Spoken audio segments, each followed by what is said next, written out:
व्यवहार के जैविकी आधार की व्याख्यात्मक श्रृंखला को आगे बढ़ाते हुए अब हम लोग अग्र मस्तिष्क की बात करेंगे। तो पिछले व्याख्यानों में आपने पढ़ा मस्तिष्क की संरचना एवं कार्य, यानी कि ब्रेन के स्ट्रक्चर और फंक्शन के अंतर्गत आप लोगों ने पिछले व्याख्यान में देखा कि मस्तिष्क को मुख्य रूप से 3 भागों में बांटकर अध्ययन किया जाता है, अग्र मस्तिष्क, मध्य मस्तिष्क तथा पश्च मस्तिष्क, जिसमें आप लोगों ने यह भी देखा कि अग्र मस्तिष्क में कौन कौन सी संरचनाएं सम्मिलित होती हैं, मध्य मस्तिष्क में और पश्च मस्तिष्क में। साथ ही साथ आप लोगों ने सभी की संरचना और उनकी स्थिति के बारे में अध्ययन किया। उसी क्रम को आगे बढ़ाते हुए अब हम लोग अग्र मस्तिष्क के बारे में अध्ययन करेंगे, जो कि एक बहुत ही महत्वपूर्ण भाग है मस्तिष्क का और हमारे बहुत से जटिल व्यवहारों के लिए जिम्मेदार होता है। तो आइए बात करते हैं अग्र मस्तिष्क। मानव मस्तिष्क का सबसे प्रमुख भाग अग्र मस्तिष्क होता है। इसे तंत्रिका मनोवैज्ञानिकों या शरीर क्रिया मनोवैज्ञानिकों ने 2 भागों में टेलेंसिफेलोन तथा डाइंसेफेलोन में बांटा है। इसे हम लोग अभी अगले स्लाइड में कि टेलेंसेफेलोन और डाइंसेफेलोन के अंतर्गत कौन कौन सी संरचनाएं आती हैं। आगे जो अग्र मस्तिष्क होता है उसका जो सबसे बड़ा भाग होता है, जिसका अधिकांश भाग प्रमस्तिष्क यानी सेरिब्रम होता है। आप चित्र में देख सकते हैं कि जो ये ग्रे एंड व्हाइट मैटर की ये जो पूरी परत दिखाई दे रही है, ये सारा क्या होता है, अग्र मस्तिष्क के अंतर्गत आता है, जिसे कहा जाता है सेरिब्रम कहा जाता है। अगर हम ये नीचे की ये भाग को छोड़ दें तो जो आपको मस्तिष्क में पूरी एरिया दिखाई दे रही है, पूरा क्षेत्र दिखाई दे रहा है, वो टोटल सेरिब्रम का होता है। तो इस आधार पर अगर आप कहें तो मस्तिष्क का सबसे ज्यादा क्षेत्र घेरने वाला जो बड़ा क्षेत्र होता है वह सेरिब्रम होता है, जो कि अग्र मस्तिष्क का एक प्रमुख भाग होता है और हमारे विभिन्न तरह के व्यवहार के लिए जिम्मेदार होता है। और यह जो सेरिब्रम होता है वह 2 सेपरल गोलार्धों में बटा होता है, यानी कि जो हमारा प्रमस्तिष्कीय वलकुट है वह 2 सेपरेट गोलार्धों में बटा होता है। आप चित्र में देख सकते हैं, ये एक गोलार्ध ये है, दूसरा गोलार्ध ये है, यानी कि एक दरार द्वारा, जिसे सेंट्रल फिशर कहा जाता है, केंद्रीय दरार कहा जाता है, उस दरार के आधार पर हमारा जो मस्तिष्क है वह पूर्णतः 2 भागों में बटा हुआ है। एक को बायां गोलार्ध कहते हैं और दूसरे को दायां गोलार्ध कहते हैं। बायां गोलार्ध जो होता है वो हमारे दाहिने अंगों का संचालन करता है और दाहिना गोलार्ध जो होता है वो बाएं अंगों का संचालन करता है। और अब आप ये सोचेंगे कि दोनों गोलार्ध जब अलग अलग तो वो किस तरह से मिलकर कार्य करते हैं। तो दोनों गोलार्ध को जोड़ने के लिए बीच में एक सफेद पदार्थ होता है जिसे कार्पस कैलोजम कहा जाता है। आप चित्र में देख सकते हैं कि यह जो भाग है, ये देखिए, ये 2 भाग आपको सफेद सा दिख रहा है, ये दोनों मस्तिष्क को एक साथ जोड़ता है, यानी कि दोनों मस्तिष्क को जोड़ने का कार्य करता है। दोनों मस्तिष्क में सूचनाओं का इधर उधर से ट्रांसफर करने का काम करता है, जिसे क्या कहते हैं, कार्पस कैलोजम कहा जाता है, जो कि बहुत ही महत्वपूर्ण कॉन्सेप्ट है, विभिन्न परीक्षाओं में पूछे जाने वाला। यानी कि जो दोनों गोलार्धों को आपस में जोड़ता है उसे कार्पस कैलोजम कहा जाता है। और मनोवैज्ञानिकों ने इस पर अध्ययन भी किया है कि अगर कार्पस कैलोजम को बीच में से काट दिया जाता है तो एक ही मस्तिष्क में 2 मन की अनुभूति होती है। तो इस आधार पर आप लोगों ने समझा कि जो सेरिब्रम है वह 2 गोलार्धों में बटा हुआ है, एक बायां गोलार्ध है और एक दायां गोलार्ध है, और दोनों गोलार्ध एक दूसरे से जुड़े होते हैं एक विशेष तंतु द्वारा, एक विशेष गुच्छे द्वारा, जिसे कार्पस कैलोजम कहा जाता है। अब ये जो दोनों गोलार्ध हैं, यानी कि प्रत्येक गोलार्ध 4 पालियों में बटा होता है, यानी कि एक गोलार्ध 4 पालियों में बटा होता है। इस तरह से अगर पूरे मस्तिष्क की बात करें तो 8 पालियों में बटा होता है।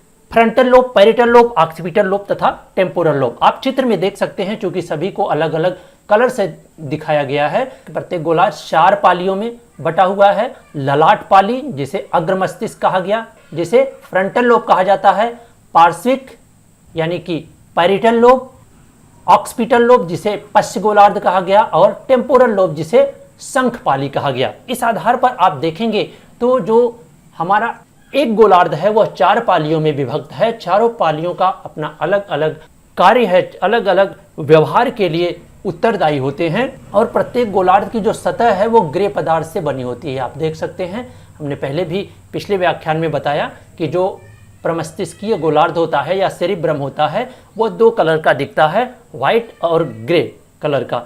जो वाइट मटेरियल होता है वह माइलन शीथ के कारण, यानी कि न्यूरॉन्स के माइलन शीथ के कारण वाइट दिखता है, और जो ग्रे कलर का होता है वो सेल बॉडी के कारण ग्रे दिखता है। तो यानी कि जो न्यूरॉन्स के गुच्छों से ही ये सेरेब्रम बना होता है, जो कि मस्तिष्क का सबसे अधिक भाग घेरे हुए होता है और विभिन्न तरह के व्यवहारों के लिए उत्तरदायी होता है। अब क्या है कि प्रत्येक गोलार्ध की जो सतह है वो ग्रे पदार्थ से बनी होती है, जिसे सेरिब्रल कॉर्टेक्स कहा जाता है। ये हम लोग पहले भी पढ़ चुके हैं कि जो न्यूरॉन्स के गुच्छों से निर्मित सेरेब्रम होता है उसे सेरिब्रल कॉर्टेक्स कहा जाता है के रूप में जाना जाता है। और खोपड़ी के भीतर उपलब्ध सतह क्षेत्र को बढ़ाने के लिए यह जगह जगह से बहुत मुड़ा हुआ दिखाई देता है। आप देख सकते हैं, आप बहुत जगह से मुड़ा हुआ दिख रहा है आपको। तो ये इसलिए मुड़ा होता है ताकि हम उसके क्षेत्र को और विस्तृत कर सकें, फैला सकें, उसमें विभिन्न तरह की क्रियाओं का अधिक से अधिक संचालन हो सके, इसलिए वह जगह जगह से मुड़ा हुआ होता है। इसे और भी अच्छी तरह समझने के लिए आप इस चित्र पर जाएंगे तो आप देखेंगे कि ये जो फर्स्ट चित्र है, आप देखिए कि ये जो ग्रे कलर का दिख रहा है, तो ये पूरा, ये टोटल आपका क्या है, सेरिब्रम है, यानी कि अग्र मस्तिष्क का जो सबसे बड़ा भाग होता है वो है। और आप दूसरे चित्र में जब देखेंगे, इसमें आप देखेंगे तो आप देखेंगे कि यह दो गोलार्धों में बटा हुआ है, ये दाहिना गोलार्ध और ये बायां गोलार्ध। और जब एक गोलार्ध को हटा देते हैं आप, जैसे ये गोलार्ध यहाँ पर सिर्फ दाहिना गोलार्ध दिख रहा है, यानी कि राइट हेमिस्फीयर दिखाया गया, लेफ्ट हेमिस्फीयर को काट के हटा दिया गया है, तो आप देखेंगे कि यह देखिए, ये यहाँ से आप देख सकते हैं, ये फ्रंटल लोब, ये पैरिटल लोब, ऑक्सीपिटल लोब, और यहाँ पर आता है पीछे टेम्पोरल लोब। उसी तरह से ये एक निश्चित तंतु से जुड़ा होता है जिसे कार्पस कैलोजम कहा जाता है, इससे ये दोनों मस्तिष्क जुड़ा होता है। और यह एक तरह से इंटीरियर व्यू दिखाया गया है। और दूसरे चित्र में आप देख सकते हैं कि जो प्रत्येक गोलार्ध 4 पालियों में बटा है, frontal lobe, parietal lobe, occipital lobe और टेम्पोरल लोब। तो आगे की जो वीडियो व्याख्यान में हम लोग सेरिब्रम के इसी पार्ट्स पर मुख्य रूप से फोकस करेंगे। सबसे पहले कि हम जो सेरिब्रम है, ये चारों पालियां किन किन व्यवहारों के लिए जिम्मेदार हैं, साथ ही अगर इसमें कोई डैमेज होता है तो किस तरह के व्यवहार में कमी आती है या किसी तरह की डिफिकल्टी आती है। आगे अब हम लोग देखेंगे, चूंकि हमने शुरू के स्लाइड में बताया कि जो प्रमस्तिष्कीय बल की जो अग्र मस्तिष्क है वह 2 भागों में बटा हुआ है, डेनसेफ्लोन तथा टेलेसेफ्लोन। आप देख सकते हैं। तो इसमें क्या है, डेनसेफ्लोन में थैलमस, हाइपोथैलमस और पिट्यूटरी आती है, और वहीं टेलीसेफ्लोन में आप देख सकते हैं कि सेरिब्रल कॉर्टेक्स आ रहा है, लिम्बिक सिस्टम आ रहा है और ऑल्फैक्टरी पल्प आ रहा है। तो आप देखें कि जो डायनसेफ्लोन है उसमें थैलमस, उसका काम क्या है, ऑर्गेनाइजिंग सेंसरी इंफॉर्मेशन। क्योंकि जो थैलमस होता है वो रिले सेंटर का काम करता है, एक प्रसारण केंद्र का काम करता है। किसी भी अंग से सूचना आती है तो वह थैलमस तक आती है, और थैलमस फिर निर्धारित करता है कि प्रमस्तिष्कीय वलकुट के किस क्षेत्र में इसको भेजना है।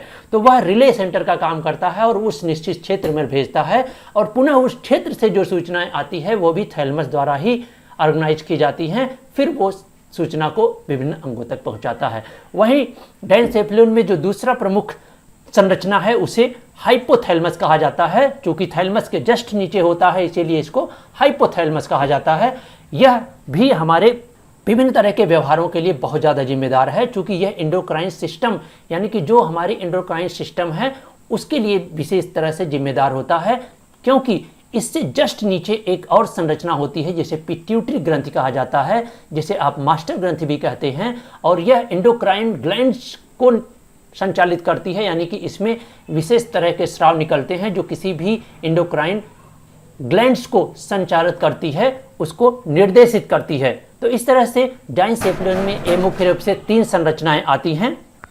वही हम टेलेसेफ्लोन में अगर हम बात करें तो सेरिब्रल कॉर्टेक्स, जिसके बारे में हम अभी ऊपर काफ़ी बात कर चुके हैं, अगले वीडियो व्याख्यान में भी हम उनके विभिन्न पालियों के बारे में अच्छी तरह से पढ़ेंगे। वहीं लिम्बिक सिस्टम जो कि विभिन्न तरह की संरचनाओं का समूह है, जिसे भावात्मक मस्तिष्क के नाम से जाना जाता है, यह जिम्मेदार है हमारी मेमोरी, मोटिवेशन और इमोशन के लिए मुख्य रूप से जिम्मेदार है। वहीं अगर हम बात करें ऑल्फैक्टरी बल्ब जो कि घ्राण के लिए या स्मेल के लिए जिम्मेदार होता है। तो इस तरह से जो 2 मस्तिष्क यानी अग्र मस्तिष्क के जो 2 पार्ट किए गए हैं, डायनसेफ्लोन तथा टेलेसेफ्लोन, दोनों में यह मुख्य संरचनाएं सम्मिलित हैं जो कि अग्र मस्तिष्क का प्रमुख भाग है।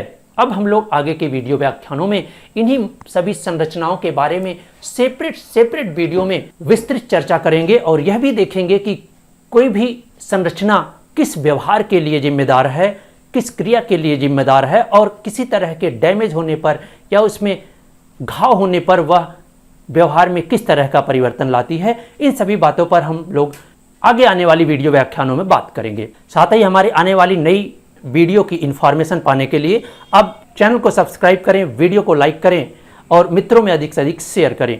तो मिलते हैं अगले वीडियो व्याख्यान में। आपका यह वीडियो व्याख्यान अंत तक देखने के लिए बहुत बहुत धन्यवाद।